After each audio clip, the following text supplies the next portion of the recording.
todo esto es muy real, todo esto que estamos hablando tiene que ver con la conversación pública, pero como también un poco hablábamos en el contexto inicial de la entrevista, es decir, todo está basado en algo, en un hecho anterior. La sociedad se expresa, se manifiesta y conversa a través de hechos concretos, que es lo que vas sintiendo y lo que vas viendo a través de la opinión pública. Y en ese contexto me quedo pensando que la denominada Ley Bases para el gobierno nacional era un instrumento fundamental. Así por lo menos lo planteó desde el comienzo de gestión. Se aprobó finalmente la Ley Bases. Salieron a festejar la Ley Bases. ¿Qué quiere decir? Acá comienza el verdadero gobierno. Y esto es la verdadera victoria del gobierno, la Ley Bases. Lucas Romero, analista, consultor, politólogo, director de Sinopsis Consultores. ¿Cómo te va, Lucas? ¿Cómo andás? Buen día. Buen día, Daniel. ¿Cómo andan ustedes? Bien, gracias, gracias. Un gusto, como siempre, Lucas, poder charlar contigo un par de minutos. ¿Cómo analizas esto? ¿Qué pasa ahora? ¿Viene el contexto del 9 de julio, el pacto? ¿Qué es lo que ocurre con todo esto luego de la aprobación de la ley Bases? Sí, yo creo que hay elementos para tentarse de ver un punto de inflexión en el gobierno de Javier Milei con la sanción de la ley Bases, no porque a partir de acá la cosa sea muy distinta, pero sí para pensar que a partir de acá algo distinto puede ocurrir, o en todo caso la dinámica que veníamos hasta aquí puede ser distinta a partir de la sanción de la ley Bases. ¿Qué es la ley Bases? Es una decisión, o si se quiere un conjunto de decisiones, ¿no? Porque es una ley que en su interior, o son leyes, que en realidad son dos leyes, que en su interior tienen muchas iniciativas, pero destaco esto de la decisión, porque si uno se pregunta cuál era el principal desafío de Javier Milei, era naturalmente arreglar la economía, probablemente esa sea la respuesta más general que surja a esa consulta. Ahora, para arreglar la economía había que tomar decisiones. Y hay algún conjunto de decisiones que hay que tomar que estaban en el ámbito de las facultades del Poder Ejecutivo, es decir, Milei las podía tomar solo, pero hay otro conjunto de decisiones que hay que tomar para arreglar la economía que están fuera del ámbito de las facultades del Poder Ejecutivo, y ahí Milei tenía que tomarlas con otro. Y ahí es donde se dio la dificultad. Esto era lo que nos presentó durante el primer semestre un interrogante, que es, bueno, ¿Milei puede acordar con otros para tomar decisiones? Bueno, la ley Bases nos terminó respondiendo que había alguna forma de acordar con otros. Ahora, hay un medio vaso lleno, que la ley salió, hay un medio vaso vacío. La ley demoró mucho tiempo y esta ley dista bastante de la ley original que él pretendía sacar. Por eso digo, la ley comenzó siendo lo que Federico Sturzenegger quería que sea y terminó siendo lo que Francos pudo que sea. Esto demuestra, a ver, la victoria de la política de Franco por sobre el impulso del presidente en exclusiva, digo, con la figura de Sturzenegger, como decías vos, la imposición, la política termina ganándole a la imposición.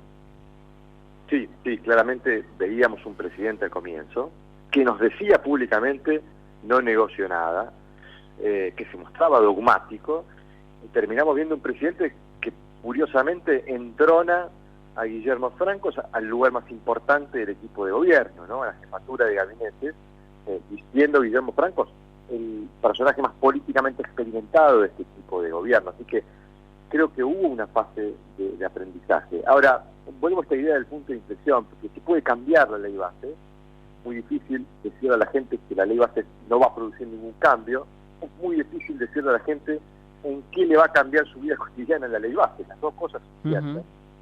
Ahora, son instrumentos que van a, en todo caso, permitirle al presidente tener un poco más de margen de acción para resolver el desafío económico. Pero, ¿por qué digo que uno se tienta de ver un punto de inflexión? Bueno, porque la ley Bases sale en última instancia porque creo que concluyeron dos necesidades. La necesidad del presidente de sacar la ley, o sea, más allá del contenido, el presidente ya necesitaba demostrar que estaba en condiciones de sacar leyes del Congreso, porque si no, nos presentaba un interrogante muy inquietante respecto de las condiciones de gobernabilidad de ese ciclo. Pero también confluían en esa ley, o en la discusión de esa ley, la necesidad de algún sector de la oposición, estoy haciendo referencia a la oposición dialoguista, ¿no? La que quiere obstruir la acción de gobierno, la que tiene alguna pretensión de decir, bueno, en algo voy a apoyar a este presidente. Bueno, la necesidad de esa oposición de demostrarle a sus votantes yo ni siquiera diría a la sociedad argentina, a sus votantes, porque muchos de sus votantes pedían esa actitud, bueno, la actitud de darle herramientas a este presidente. Ese condicionante sobre la acción de la oposición dialoguista finalizó con la ley base. Esos dirigentes que integran ese entramado que antes estaba identificado con Juntos por el Cambio, podrían decir hoy tranquilamente, bueno, yo ya le di herramientas, ahora el presidente no necesita que yo lo ayude, voy a empezar a expresar mi visión de lo que está pasando, y si esa visión es crítica la voy a expresar.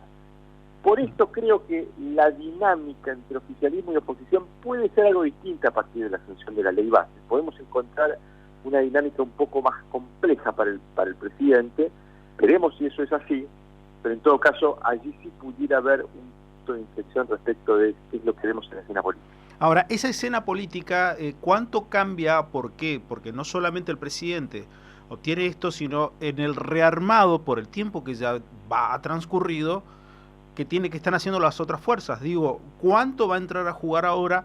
El PRO se está rearmando con la figura de Macri, el radicalismo está intentando rearmarse, el justicialismo está buscando rearmarse. Digo, ¿cuánto entra a jugar ese otro elemento? Porque ya pasó los primeros 6 meses en el cual era tierra arrasada porque no había nada del otro lado. Y ahora entra a haber otro tipo de movimiento del otro lado. ¿Cuánto juega todo eso? Mucho, porque cada actor político intenta buscar un lugar donde pararse en esa conversación pública que hablabas al comienzo, que en última instancia es la conversación de los problemas que nos preocupan a todos como sociedad y que tenemos que resolver todos como sociedad, y naturalmente nos estamos acercando, estamos avanzando hacia un nuevo año electoral, y eso cambia mucho la dinámica del relacionamiento entre los actores políticos. Macri tuiteaba esta semana, obviamente celebrando la sanción de la ley base, destacando el apoyo del PRO a la ley base, pero hacia el final de ese tuit decía: el gobierno nacional tiene ahora las herramientas para avanzar a la velocidad que la situación necesite. Es decir, hacia el final del tuit ya empieza a haber un reclamo respecto de, bueno, ahora queremos ver resultados. Y esto es lo que probablemente haya ocurrido a partir de la sanción base. Milei tiene sus herramientas, pero Milei se ha hecho un poquito más responsable de lo que ocurra de aquí en adelante, porque ya el resto de los actores, o en todo caso este sector dialoguista, le ha dado herramientas al presidente, y ahí yo digo, muchas veces esto naturalmente ocurre porque un gobierno tiene múltiples necesidades, y a veces una de esas necesidades lo guía en la acción, pero es curioso porque ha habido en mi lectura, digamos, una sobreexageración sobre lo que representa la ley base para el desafío de Milei obtener resultados, como si el gobierno hubiera querido poner más en valor de lo que realmente significa una sanción de este tipo, casi como marcando que es un punto de inflexión en la historia argentina y que esto va a producir un cambio revolucionario. Bueno, muchas veces se juega con esa tentación en la comunicación de querer exagerar los logros. Bueno, cuando uno exagera el logro, después eso se traslada a la exageración de la expectativa del resultado. Y habrá que ver cómo administra esa expectativa del gobierno, porque, insisto, es una herramienta que va a proporcionar al gobierno un poco más de margen de acción, no es la herramienta que va a resolver todos los problemas seguramente, así que ahora empieza a jugar la expectativa de la gente de, bueno, tanto celebraste la ley base, tanto la querías, tanto dijiste que era importante, quiero ver si efectivamente eso importante que decías que iba a ocurrir si se sancionaba, ocurre, ¿no? Pero ahí vamos a ver un interesante desafío para el gobierno. ¿Termina siendo un juego de 3 en política esto? ¿O de 4? ¿Cómo es? Bueno, te diría que si uno se guía por la evidencia, termina siendo un juego de 2. A ver. Que todos aquellos que han estudiado la naturaleza de los sistemas de partidos en las democracias modernas, cuando digo de los sistemas de partidos estoy hablando de las posiciones que uno puede observar en una sociedad, todos han encontrado que hay una tendencia dualista de fondo, ¿no? Como si todo pareciera querer confluir en 2 grandes tendencias. Pero no es efectivamente así en la realidad, y uno puede advertir de fondo diferentes posiciones, y acá yo diría hay 3 posiciones en este sentido. Hay un oficialismo, claramente, ¿no? Un oficialismo que comenzó un ciclo a partir del 10 de diciembre, pero no hay una sola oposición. Cuando uno mira la oposición, uno naturalmente allí ve 2 tipos de oposiciones, ¿no? Una oposición que ha venido teniendo esa actitud dialoguista o de pretender colaborar, cooperar con este gobierno, porque en buena medida se quiere diferenciar de la otra oposición, que es la obstruccionista. Claro. Que es la oposición, yo le llamo oposición exoficialismo, la oposición que gobernó hasta el 10 de diciembre. Hay una oposición que no gobernó hasta el 10 de diciembre y una que sí gobernó. Bueno, esas dos oposiciones se presentan como dos actores distintos, ¿no? Por eso uno podría tener la tentación de decir hay tres actores, ¿no? Pero en buena medida la tendencia de fondo es dualista.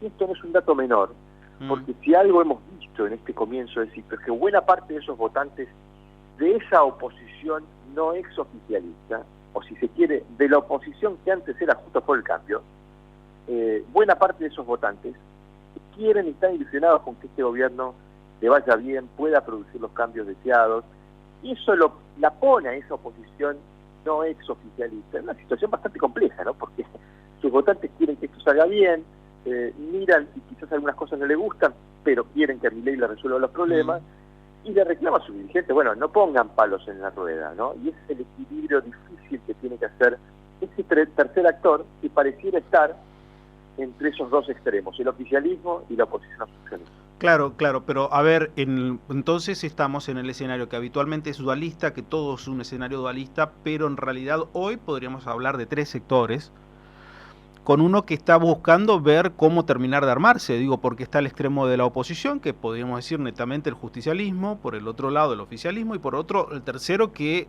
es dialoguista, no dialoguista, pero que tiene una masa de poder interesante, porque en eso observamos un residual de Juntos por el Cambio con gobernadores a la cabeza que te dicen, mirá, nosotros tenemos 5 gobernaciones que no son datos menores. Sí, y además te diría, y por eso te digo esto de que nos acercamos al año electoral y eso va a impactar en la forma en que veamos y interactúan los actores. ¿Por qué? Porque es ese sector al que estás haciendo referencia también va a tener intereses electorales. Claro. Y genuinos, intereses genuinamente electorales. De decir, bueno, yo tengo mi posición, yo tengo mi postura respecto de esto, yo quiero expresarla y quiero ver, digamos, que si hay votantes o electores que tienen o acompañan esta posición. Sí. Y eso nos va a ayudar a nosotros también a fortalecer nuestra posición en la discusión de cómo resolver estos desafíos. Por eso va a ser complejo encontrar esa tendencia dualista expresada en la oferta electoral del año que viene, y allí es donde, insisto, para la administración de la cosa cotidiana, para la gestión de la cosa pública, bueno, al gobierno le va a resolver un poquito más compleja la situación, el hecho de que tengamos este contexto electoral, que naturalmente lo vamos a tener porque en Argentina tenemos elecciones cada 2 años, hay elecciones de medio término, y empezamos la cuenta regresiva hacia ese año electoral que va a ser el 2020. Siempre es un gusto escucharte, Lucas, un abrazo, gracias. Un abrazo, Daniel, un placer. Igualmente, Lucas Romero, analista, consultor, politólogo, director de Sinopsis Consultores.